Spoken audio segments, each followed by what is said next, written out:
مولانا فضل الرحمان نے کہا ہے کہ کے پی میں پی ٹی آئی کی حکومت جعلی ہے. اسلام آباد میں گولی چلی, سوال اٹھتا ہے آپ نے پشاور میں گولی چلائی تو اس پہ بھی سوال اٹھتا ہے. بخاری صاحب, مولانا فضل الرحمان جس طرح سے کہہ رہے ہیں کہ کے پی میں حکومت جعلی ہے, اور یہ بھی مولانا فضل الرحمان اکثر یہ بھی کہتے ہیں کہ جو ہمارا مینڈیٹ جو ہے کے پی حکومت نے چوری کی ہے, تو اب جو سوالات وہ اٹھا رہے ہیں کہ انہوں نے جو اپنے بلدیاتی نمائندوں کے ساتھ کیا ہے وہ نہایت ہی افسوسناک ان کا عمل تھا.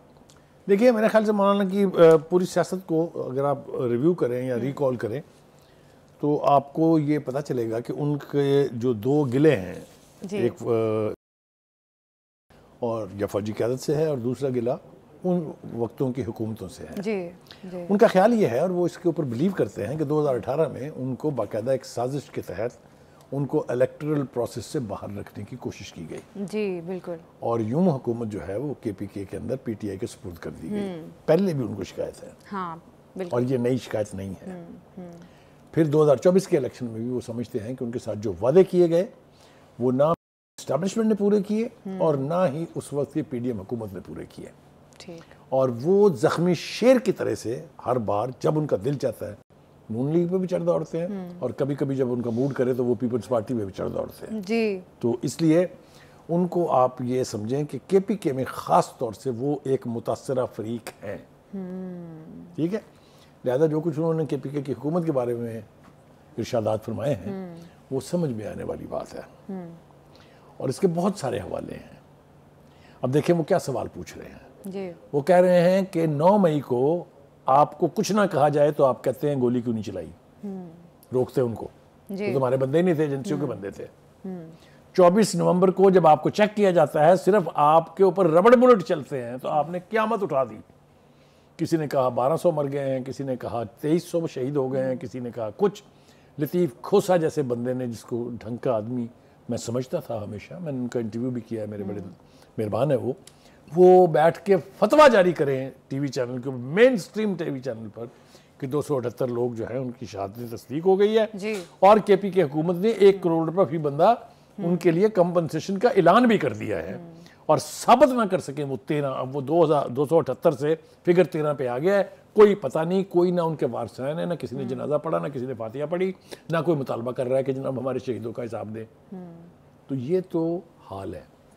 ٹھیک. جب یہ حال ہوگا تو وہ سوال کر رہے ہیں کہ بھائی صاحب یہ بلدیاتی نمائندے جو الیکٹڈ لوگ ہیں ان کو بھی تو اظہار رائے کی آزادی ہے یا نہیں ہے, اور وہ کوئی آپ سے غیر آئینی مطالبہ نہیں کر رہے, وہ اپنا حق مانگ رہے ہیں کہ جو فائنانسز ہم تک پہنچنے چاہیے تاکہ ہم اپنے اپنے علاقوں میں لوگوں کے کام کرائیں, ترقیاتی کام کروائیں, وہ آپ ہمیں دیں. آپ نے سلوک کیا کیا ان کے ساتھ؟ کیا آپ وہ فوٹیج دیکھیں, کیا وہ 26 نومبر والا منظرنامہ نہیں ہے, کیا وہ 9 مئی والا منظرنامہ نہیں ہے؟ تو کہنے کا مطلب یہ ہے کہ ان کی جو تنقید ہے اس کے اندر بہت لاجک ہے. اس کے علاوہ وہ جو ایک اور خوفناک بات کہہ رہے ہیں وہ یہ ہے کہ وہ الزام دے رہے ہیں کہ جو اسٹیبلشمنٹ ہوتی ہے وہ فرقہ واریت کو ہوا دیتی ہے. جی. اب اس کے بارے میں بہت زیادہ آگے ہم نہیں جا سکتے. مطلب ایسے اقدامات کرتے ہیں جس سے فرقہ واریت کو ہوا ملتی ہے, یوں کہیں سے. یہ اس کا مطلب یہ ہے کہ وہ شاید جان بوجھ کے نہ کرتے ہوں, لیکن ان کے اقدامات ایسے ہوتے ہیں کہ اس سے اس کو ہوا ملتی ہے. دوسری ایک بات وہ اور کہہ رہے ہیں وہ ہے دہشت گردی کے حوالے سے. اس میں ان کے اس بیان میں بھی بہت لاجک ہے. انہوں نے کہا کہ جناب دہشت گردی کروا کے ڈالر کمائے جاتے ہیں. جی بالکل کمائے جاتے ہیں. اچھا, آپ مجھے بتائیں اگر آپ انالیسس کرنے بیٹھیں تو آپ کو بہت سی ایسی تنظیمات ملیں گی, چاہے ان کا تعلق افغانستان سے ہے, چاہے ان کا تعلق پاکستان سے ہے, چاہے ان کا تعلق ایران سے ہے, چاہے ان کا تعلق عراق سے ہے, نیم دا کنٹری, وہ استعمال ہوئی ہیں.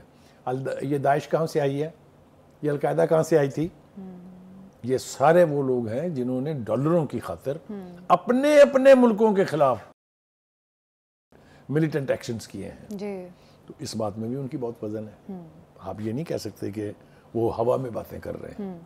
تو اس لیے میرا خیال سے مولانا کو سیریسلی سنا جانا چاہیے, اور اس کے اندر سے جو بخاری صاحب ٹھیک ہے, مولانا کبھی کبھار یا بعض اوقات متنازع بیانات دیتے ہیں اور اس طرح سے خبروں کا حصہ بھی بنے رہتے ہیں. اب جو کچھ کرم میں ہو رہا ہے بخاری صاحب, یہ بڑی سیریس نوعیت کی بات ہے کہ وہاں پر معاملات جو ہیں وہ ٹھیک نہیں ہو رہے, امن معاہدے بھی کر کے کیے گئے ہیں, لیکن اس کے باوجود کوئی پیس ابھی تک وہاں پہ نہیں ہو سکا. اب جس طرح سے یہ بتایا جا رہا ہے کہ وہاں پہ قبائلیوں کا دھرنا بھی جاری ہے, سڑکیں بند ہیں, جو کھانے کا سامان ہے وہ بھی خراب ہو رہا ہے, تو یہ بھی خدشہ ظاہر کیا جا رہا ہے. تو وہاں پہ کیا منظرنامہ بنتا ہوا دیکھ رہے ہیں آپ؟ میں آپ کی کوشش کے باوجود ابھی مولانا سے نہیں ہٹوں گا. جی مولانا وہی ہے نا جن کے پیچھے باجماعت نمازیں پڑھتے رہے پی ٹی آئی کے لوگ, کہ بھول گئی آپ؟ جی بالکل یاد ہے. ٹھیک ہے, اور ہوا کیا, اس کے باوجود وہ 26ویں ترمیم کا حصہ بن گئے, اور پی ٹی آئی کے پلے کیا رہا؟ کچھ بھی نہیں. تو اس لیے مولانا سے مستفید ہونے کی کوشش سبھی کرتے ہیں, کامیاب ہوں یا نہ ہوں یہ ایک الگ بات ہے. ٹھیک ہے, اب آ جائیں آپ جناب کرم پہ. جی بالکل, کرم کے اندر جو آج حالات ہیں وہ بالکل, یعنی وہاں کی جو صوبائی حکومت ہے, جو لا انفورسرز ہیں, چاہے ان کا تعلق صوبائی حکومت سے ہے, چاہے ان کا تعلق فیڈرل گورنمنٹ سے ہے, ناکام ہوئے ہیں وہاں پر امن قائم کرنے میں. اور میں آپ کو یہ بتاؤں کہ مجھے تو یوں لگتا ہے جیسے جان بوجھ کے اس کو طویل کیا جا رہا ہے. اچھا, یہ بڑا خوفناک بیان ہے. اس کو I hope کہ I can convey this to you. طویل کرنے کے پیچھے کیا وجہ ہو سکتی ہے؟ اس سے کیا ثابت ہو رہا ہے؟ اس سے ثابت یہ ہو رہا ہے کہ پی ٹی آئی کی حکومت ٹوٹلی نااہل ہے, incapable ہے to handle a situation in one small part of their province. Tal is not whole of KPK. It's a small part. وہاں پر اگر لا اینڈ آرڈر سچویشن ہوئی ہے, وہاں پر اگر آپس میں فساد ہوا ہے, تو اس پہ قابو کس نے پانا ہے؟ Initially under the 18th amendment. قابو پانے کے لیے اب چیک پوسٹیں بنائی جا رہی ہیں, ٹاسک فورس قائم کرنے کا فیصلہ بھی کیا گیا ہے, تو معاملات کو بہتر کرنے کے لیے پیش رفت تو کی جا رہی ہے. دیکھیے, یہ کرم اور پارا چنار میں پہلی دفعہ نہیں ہوا ہے. آپ نے مجھے پرووک کر دیتی, پھر مجھے ریکال کرنا پڑتا ہے ہسٹری میں. پارا چنار میں this has become an annual ritual. Same was in Hazara in Balochistan, جو کوئٹہ کے اندر جو کچھ ہوا تھا آپ کے سامنے ہے. کہنے کا مطلب یہ ہے کہ جب حکومتیں آنکھیں بند کر لیتی ہیں اتنی خوفناک صورتحال سے, تو وہ پھر بار بار ہوتی رہتی ہے. So it's a failure of, میں نے صرف کے پی کے کی حکومت کو بلیم نہیں دیا, آل دوز جن کی ذمہ داری ہے کہ ملک کے اندر فرقہ واریت نہ ہو, ملک کے اندر دہشت گردی نہ ہو, وہ سب ناکام ہوئے ہیں ایک چھوٹے سے علاقے میں امن قائم کرنے میں. اب کس کس کی رسپانسبلٹی ہے؟ جو کچھ کرم میں ہو رہا ہے اس کی ذمہ دار وفاقی حکومت بھی ہے, صوبائی حکومت بھی ہے. کرم میں معاملات کو بہتر کرنے کے لیے سنجیدگی سے کام لینا ہوگا. وفاقی وزارتوں کے 80 اداروں کی تعداد آدھی اور 1.5 لاکھ اسامیاں ختم کر دی گئی ہیں. بخاری صاحب, جس طرح سے حکومتی اخراجات میں کمی کرنے کے اقدامات جو ہیں وہ تیزی سے جاری ہیں, کس طرح سے دیکھتے ہیں آپ اس چیز کو؟ دیکھیں, پہلی بات تو یہ ہے کہ یہ ایک اچھی اپروچ ہے کہ جو ایکسٹرا ایکسپینڈیچر ہے اس کو یعنی جو اکنامک ٹرم ہے اس میں کہتے ہیں نان ڈیولپمنٹل ایکسپینڈیچر جو ہے اس کو آپ کم کریں. obviously this is a right step in the right direction. ایک یہاں تک تو یہ بات ٹھیک ہے, لیکن کازمیٹک میئرز جو ہے نا اس کا کوئی فائدہ نہیں ہوگا کہ اگر if you don't mean it and just do it to fill in the gap, تو اس سے کچھ نہیں ہونا.